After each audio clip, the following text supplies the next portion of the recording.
I'd like to firstly go to Professor Xipeng Liu of National Taiwan University of Science and Technology. Professor Liu. Hi, Sam. May I ask you a question?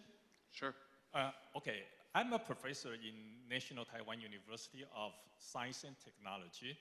And as you know, Taiwan is not big, or Taiwan is not big enough with limited resources. So I believe the AI positioning is equally important to the AI competence. So my question is, how should university focus on the AI instruction and the research to be best positioned in next 10 years, especially for universities in Taiwan? I can try, but I think Mark or Andrew would be better at that. Do you want to go first? Go for it. I think familiarity with the tools goes a long way. And then I also think that although it is still difficult for most universities to compete with the compute resources of the industrial efforts, we're heading into an era again where we've squeezed the easy juice out of scaling, and there's extremely important research to do from how we get to the current models to much more powerful things. So I think we're heading back into a period where research that will happen in universities will be critically important. Yeah, Andrew? Sure. Actually, I want to share something about one change that I'd love to see in the education system, not just universities, but also K through 12, which is I think everyone should learn to code. And I did not feel this way 2 years ago. But I think today, one thing that's changed about society is everyone has data. Big companies have data, small companies have data. Even a high school student running a biology experiment has data. And with generative AI and prompting, what Sam said about just tell a computer what you want, and then maybe someday, not yet there today, but someday it'll just happen. But so the value to AI has gone up for individuals because everyone has data, and the barrier to getting it to work is lower than ever. So in my mind, just in the last year, I think it flipped, and I now believe that everyone, all K-12 students, I think it's worth getting everyone to learn to code just a little bit. A lot of programming classes send you down either the game development track or the web development track. The programming exercises are like build a game, but almost no one needs to build a video game. I mean, some people should, but not everyone. But I think almost everyone should in the future be empowered to use AI. So that's one change I'd love to see in education. Yeah, I want to expand on Sam's answer a little bit. So I think there's two lessons from scaling laws. One is the lesson that we took, which is you want to continue to push on scale. But I think the other lesson is that experiments at small scale have big implications for what happens at large scale. And I don't think enough kind of academic institutions have embraced this. Like, there's so much work you can do at small scale because scaling laws tell us how to predict what happens at large scale. We have another professor. Yeah. Well, to us, right, there are several levels of, we're engineering, we're not computer science, right? So we teach AI. Principle, you can take many courses from other departments. Practice-based. So we use real data from industry. Open source, yes. For data challenge, yes. Then some company donate to us, like Seagate, yes. Then we use data to teach students how to do it. Third level, project-based. Some students say, you go to your lab, find your own data sets. A lot of people, they love algorithm. They have no idea how to get data. Hunt your own data, right? Go to company. Wow, and then you say, oh, geez, it's very difficult. Well, that's what the real life is. You cannot wait for data to come to you. The fourth level, professional. Teach other people to do 1, 2, 3. I go 4P, right? Principle-based, practice-based, project-based, and professional-based. 4P. Then you can teach other people to do 1, 2, 3. So in university, you should do 1, 2, at least. Maybe 3. Some intern, yes. Yeah, well, I have a related question to this. AI is like a huge magnet in the campus. We suck in all the young talents, like this guy here. So I just wonder, from your perspective, because the science and technology have to kind of advance in coordination. So, do you have any comments on this? I think it should be a huge magnet. I think the smartest, most ambitious young people are always pulled to the frontier. this is the frontier right now. There have been other frontiers in the past. There'll be other frontiers in the future. But I think it makes total sense that this is the magnet. And I think that's great. Because it's by concentrating all the talent when a new frontier opens that we figure out how to make all the progress. Yeah, so just follow your intuition. Don't fight it. Yeah, it's good. Yeah, okay. Mark? Yeah, not much to add to that. Much better AI magnet than finance or trading. Yeah. I can also extend that into the population literacy. I come from a healthcare background, so I know health literacy is very important if you really want to deliver good health or achieve good goals on this. Now, what about AI literacy? Do you think the population awareness, what's your comment on this? I mean, there's like 12-year-olds that can use ChatGPT more effectively than most adults. It's amazing. Like, this is a technology that I think is so intuitive to use that people who grow up with it will come up to speed extremely quickly, and people who didn't grow up with it but use it for the first time with just a little bit of effort can still figure it out quickly. Developing the core models, that still is going to take a lot of expertise and like a lifetime of focus, but using the tools. And I think this is the trend of technology. Computing gets easier and more intuitive over time. If you think back about like when we had to program computers with punch cards, that's pretty bad. Command line, not much better. The like first GUI, pretty good. Touch phone, like even better. But a model, like a computer you can just talk to, a language interface, even better. And so I think it's just gonna like spread super fast. Yeah. Jay, do you have comments on this? Well, I think the model itself, right, always continuously improve. But I think we need to also learn how to integrate as a broken domain knowledge to enhance the model. Okay. Andrew? Yeah, no, actually, I think I read some stats about what percentage of Americans have tried ChatGPT? A lot. I don't know the number. But so I was wondering, I felt like it was a lot. I was wondering, how come there's still people that haven't tried it yet? Like, let's get them all to try out the large language models. If any of you haven't done so yet, tried out the large language models, I would just jump in and try it. I think I can promise on behalf of OpenAI probably that you won't break OpenAI software no matter what you type into it. So just try it and get familiar with it. Is that okay if I promise that? It's probably fine, yeah. Okay. And if you do break it, we want to hear about it. Yeah.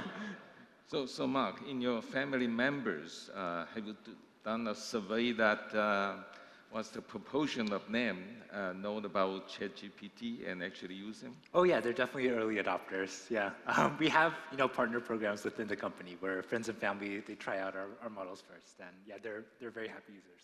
Okay, all right. So maybe we should move to the next one. Your microphone is now.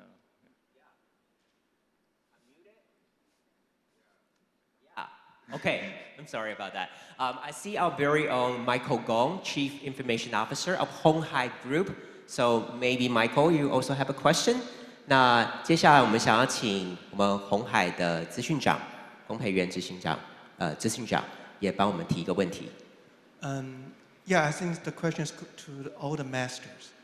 As you all talk about a generative AI and so pervasive into daily business life, what are the most significant ways of hardware and the compute will shape the future of large language models and their capabilities?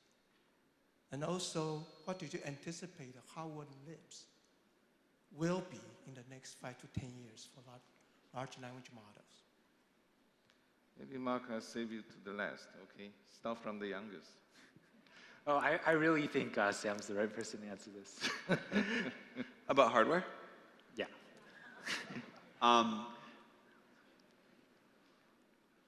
I think we're going to find out that when there is this amount of upside and this amount of economic potential, humanity and capitalism are going to do some magic, and we're going to go far beyond the level of hardware we think is reasonable. Now, I've noticed there's sort of like two types of people in the world. When you tell people, you know, we can double the amount of compute power and make the model like a little bit smarter. It's like logarithmic scaling, but we're sure we can do it. There's people who say, that's amazing, like that's the best news I've ever heard. And then there's people who say, that's the worst news I've ever heard, like logarithmic scaling is awful. We're in the camp of it's the best news we've ever heard. So it is gonna get tremendously expensive to keep doing this, but the value that we think will be created will more than justify it. And it'll be all of the things coming together.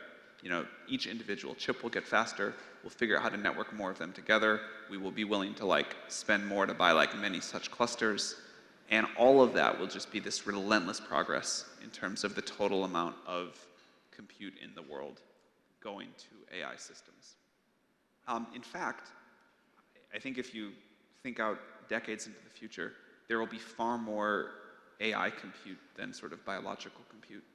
And it doesn't face the same constraints, and we'll just keep going. Yeah, let me comment on, I agree with what Sam said for the long term. Let me comment a little bit on the short term, since I think this directly affects parts of the Taiwanese economy as well. So what I'm seeing is that over the last few years, there's been massive capital investments on GPUs for training large language models. And this is well and good, because I think we're in a research expansionary phase where many teams are coming with better ways to develop these models. So massive investments in the most powerful GPUs, you know, the A100s, H100s, AMD's MI250, MI300, which by the way are actually getting pretty good. So keep an eye on AMD as well. And then I think that for these capital investments to pay off, which I'm confident they will, we have to be doing more work on inference as well. So I see, you know, workload changing. Having said that, the amount we keep on pouring into training just keeps on growing, and that's why we spend so much investments on training, because this field just keeps on getting bigger and bigger. So I think that would be an exciting shift. As just now Mark mentioned scaling laws. So my old team at Baidu had done some early work on scaling laws. OpenAI did fantastic research on scaling laws.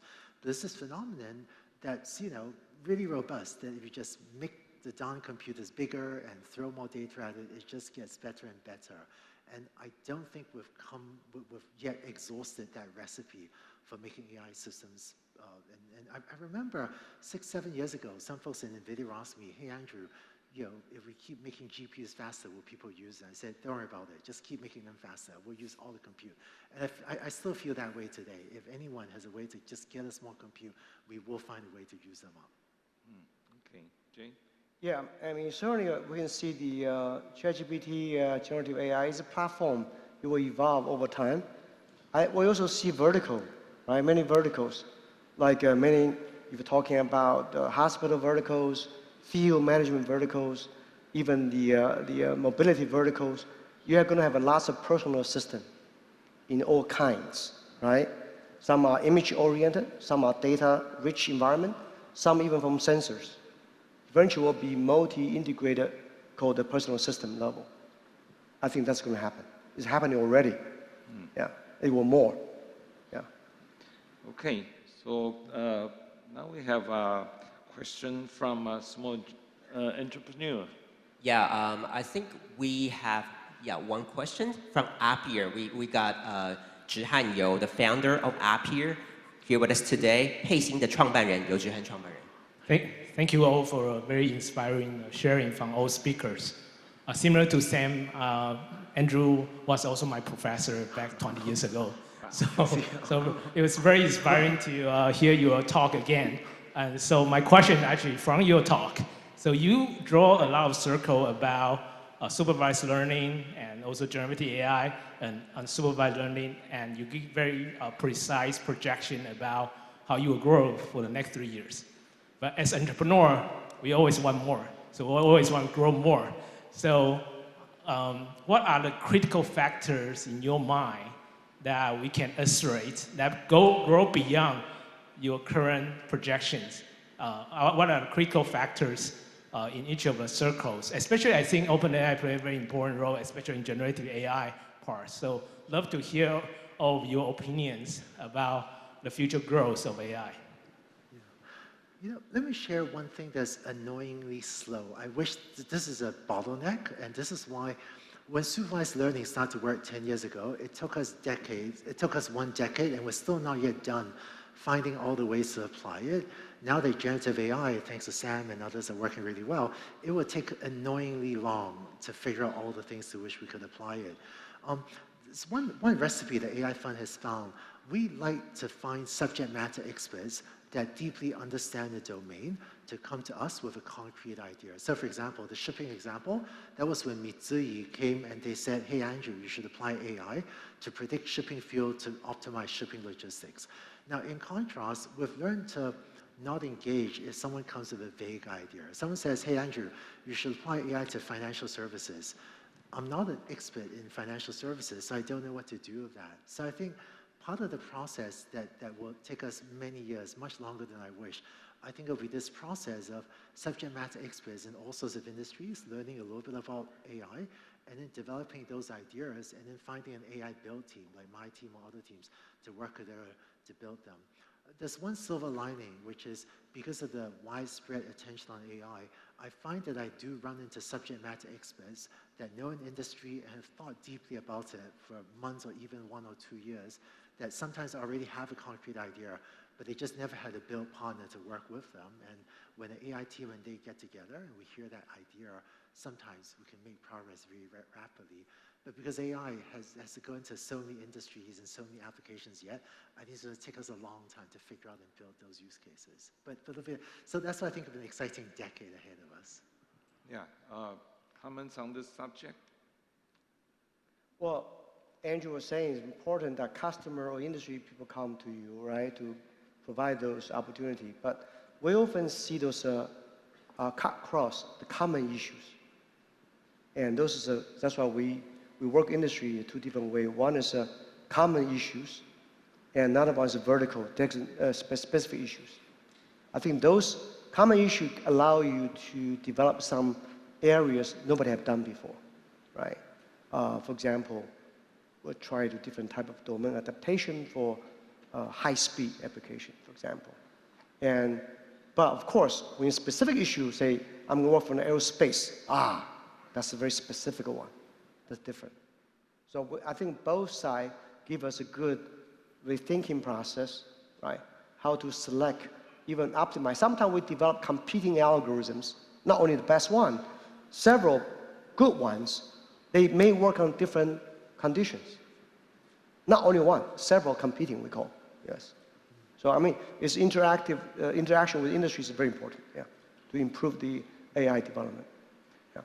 Okay, Sam, you agree upon what your advisors just said? You know, in the first year on our platform, back in the GPT-3 days, I think there were $2 billion companies that got built like really on top of the platform. In the second year, there were a lot more, and in this third year, we've lost track. So it's really happening fast, like industry after industry, brand new startups, companies that have been around for a while. One of the most fun stories for us is like companies that had been around for a while weren't working, were able to just plug in the API without a lot of technical expertise of AI. All of a sudden, it all started working, and like boom, they're like these massive companies. So the thing that I would say is it's not speculative, it's not about the future. About the future, like no one knows what happens next. I believe that, you know, we could all be wrong here. We could hit some research wall, or it could all go way faster than we think. But if we just talk about what's happening now, people are building incredibly valuable companies with products and services people love. And my very strong belief is that that is just going to accelerate every year. Mark, Yeah, agree upon your boss? Yeah, I guess I can talk a little bit about a slightly different dimension, like how do we accelerate generative AI from the research side? And I think from OpenAI's perspective, there's no one single bet that we put all of the eggs in a basket. So we really kind of orient the company towards improving generative AI through this principle we call multiplication. And it's really everything coming together. Some teams work on architecture, some work on optimization, some work on data. And we think all of these things multiplied together, it's going to be some big coefficient that's going to push generative AI. Yeah. Can I add to that? GPT-1 was basically a one-person project, pretty much. GPT-4 was our entire company, hundreds of people working together, like one thing we do differently from other AI efforts is we just try to say, we're all going to do this thing. You're going to contribute this way. You're going to contribute this way. Your thing might not work. That's fine. But we all kind of like point at the same goal, and we try to get this multiplicative effect. And I think that is still very poorly understood about how progress gets made in the field. The ideas start small, but to really get them to work requires an enormous amount of coordinated effort, and it multiplies. Okay. Now, the next question move to the healthcare domain. 好，那我们今天呢也有台大癌症医院的陈建宏副院长来到现场，是也请副院长呢帮我们提问。And next, we'd like to go to Dr. Jianhong Chen, Deputy Superintendent of National Taiwan University Cancer Center.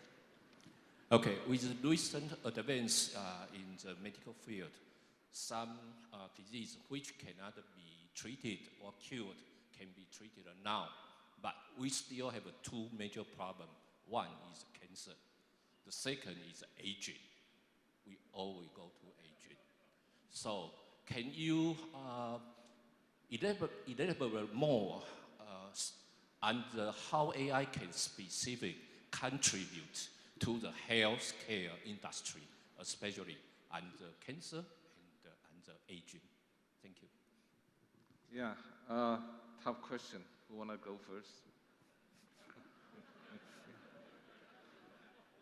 You've been doing anti-aging stuff, right? Yeah. Yeah, not with AI yet. I mean, I do think so I think AI will help with both a lot.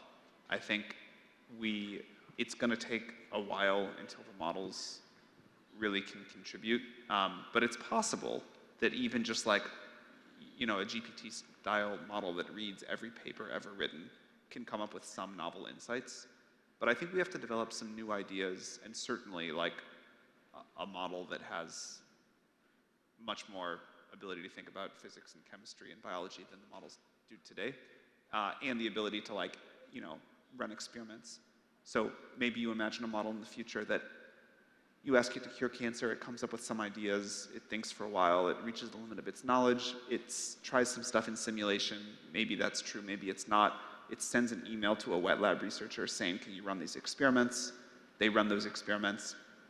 It comes back imperfectly. The model thinks harder about that, comes up with new ideas. That will happen. On longevity, I do think partial reprogramming is like the most exciting thing happening in biology right now. And it feels to me like one of these things that could take a lot longer, or it could sort of be simpler than we think and crack pretty quickly. Yeah.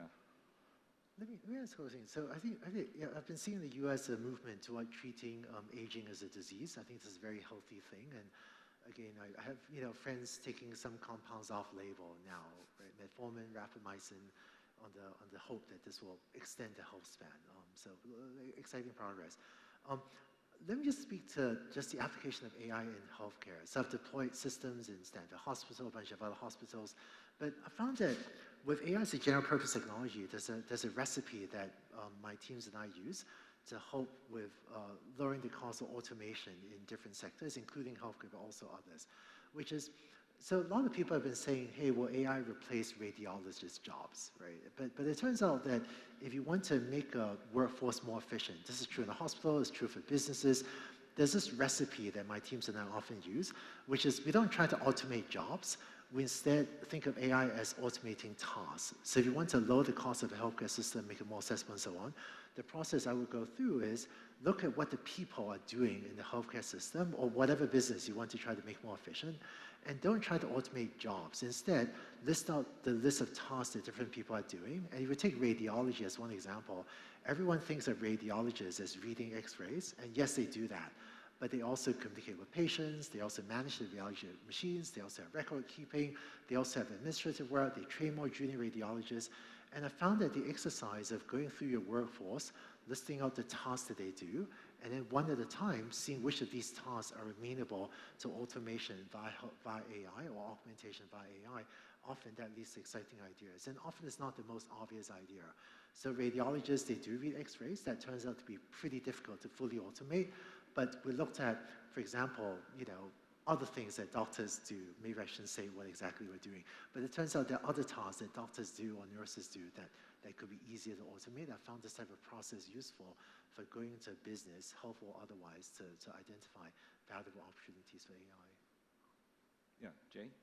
Yeah, I cannot answer the aging problem, but the cancer, I think, you know, in material science, right, old days, from the moment we invent a material, by the time we physically deploy them, 15 years from the past, like composite, you know, additive manufacturing. When I worked at NSF, the 1980s, we found lots of additive manufacturing. But until 2000, start realizing, 20 years actually. Now, in drug, in cancer, there are lots of unknown world you and I don't understand. Even doctors, sometimes they don't understand, of course. So computationally, we need some way to improve, accelerate drug development, even the cancer development. That's very important, right? So NSF support computational material development, Air Force does, and many agency does. FDA, I'm pretty sure NIH, they are pretty keen in doing this kind of stuff. I think certainly it's a good opportunity. Yeah. Yeah, Mark, can I ask you the flip side of that question, which is now the patient often come to the hospital equipped with AI and ChatGPT, and you know, well, with that level, the doctor-patient relationship are right now very different from at least what I'm familiar with before. So, you know. Yeah, maybe just first to touch on that question briefly. You know, I think we've seen a lot of advances over the last few years of AI in modeling dynamical systems and physical systems. And I do think, you know, maybe an early proof of concept is AlphaFold. And these kind of things can really help us, you know, guide the development of therapeutics for things like cancer. And yeah, in terms of how, you know, something like ChatGPT could change, you know, like a patient-client relationship, yeah, I mean, it would be great if it just kind of allows you to access medical care at any time, right? Like it has the history of kind of what you've experienced. Maybe it has latents about kind of your mood, your kind of, what kind of pain you're experiencing. And yeah, you don't really need to even schedule an appointment for you to get care.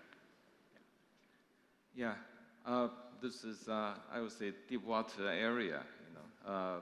Will make a lot of changes and also change the ecosystem that people are familiar with right now. Both on the, from the service providing side and also on the receiving side. Okay. All right, so I guess we have another one. Yeah, I think we can go to the experts for one more, and then we can move on to the audiences to see if there are a couple of more questions. Okay. Also here with us, we have Dr. Renjie Wu of the Taipei Medical University Hospital. 那同时呢，我们今天在现场的也有台北医学院的吴仁杰医师，是不是请医师也问个问题？谢谢。Hello, hello everyone. I'm actually not an expert at all, but I'm primary care doctor working in the emergency department, and I also do some medical education work. And we know that there's a lot of research teams started working on how to use AI to labeling, like you mentioned, X-ray or even CT scanning, MRI, ECG to recognize pathology patterns. So I want to ask kind of like a following question according to the previous one, just like how do you guys like imagine the future of healthcare with AI, and how do doctors or people who seeking for medical care, how do they use AI? And another would be like, what's the potential that Taiwan could do in this industry? Yes.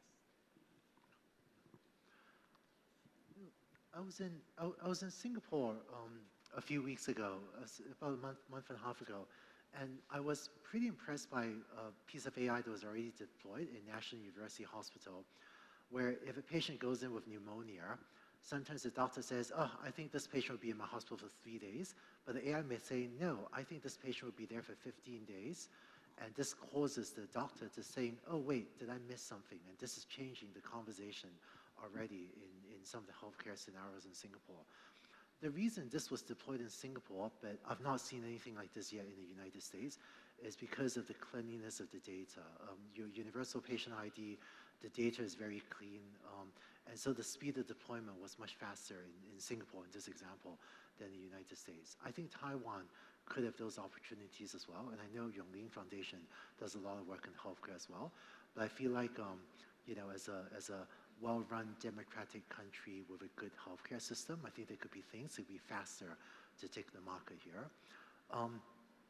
I would love to see a future where AI-enabled healthcare gives everyone access to the best doctor, and doctors can spend more time in patient care and build more empathy, rather than giving us 15 minutes, you know, well, in the US, not sure about Taiwan, where we're going to see a doctor. But imagine if every one of us had access to the best doctor ever, that have read every single research paper. I think healthcare could be made much better. Okay, any other comments on this? Okay, so thank you very much. Maybe we should... Before we go to the audience questions, we just asked the people to do a little poll with us earlier today, and we got the results right now, and we'd like to share it with you. Regarding what do you think, and how do you make of an AI-enabled future world? We got up to 84% of people think they are very, very positive and also optimistic about it, and only 5% is pessimistic about it, and another 11% of people think that it's very difficult to predict. Okay? 那根据这个 AI 形塑的未来世界，84%的我们今天的朋友们都觉得非常乐观哦，然后11%觉得很难预测。And also regarding whether or not Taiwan has a competitive advantage in the race of AI, we got about 50-50. 50% of people think that Taiwan can become the front runner, and another 50% of people think that Taiwan has to work very hard and to fight for its own place in this competition. Can we hold on this? I'm just curious. Have you heard some sort of, such kind of poll in your past experience, the acceptance of AI or ChatGPT among the general population? I haven't heard one like that, but I was very happy to hear how high the optimistic number was. This is I agree. Taiwan. I'm just curious, what about in the States? I don't know. We'll try one. Do you have any clue? Or Andrew, Jay? Made of pool? Yeah, like, the question is regarding AI shaping our future, what is your impression? Are you optimistic? Or you say this is going to be a disaster? More than 80% of people Taiwan think. feels more optimistic than the United States to me, frankly. I think in the United States, in education, I'm seeing some high school students are thinking, boy, if this AI stuff could lead to human extinction, I don't want anything to do with that, and so they don't want to enter AI. So I'm hearing some vibes like that, which I think is very bad. And I think there are pretty intense worries about job loss in the US. So I feel like I'm actually very happy to hear Taiwan is so optimistic. It sounds right to me to be this optimistic, but I'm very happy to hear that. Well, not Taiwan, but this people in this smart people. Yeah, but that's also reflect people are interested in this topic. Most of them are fairly optimistic upon the future development. Well, I think you don't have a generalized answer for this, right? Really depend on what the industry. I mean, semiconductor industry is very strong, so obviously there's a lot of opportunity. You got data here, so. But there's one risk, though. Taiwan has a lot of traditional industry, like agriculture, fishing, et cetera, even.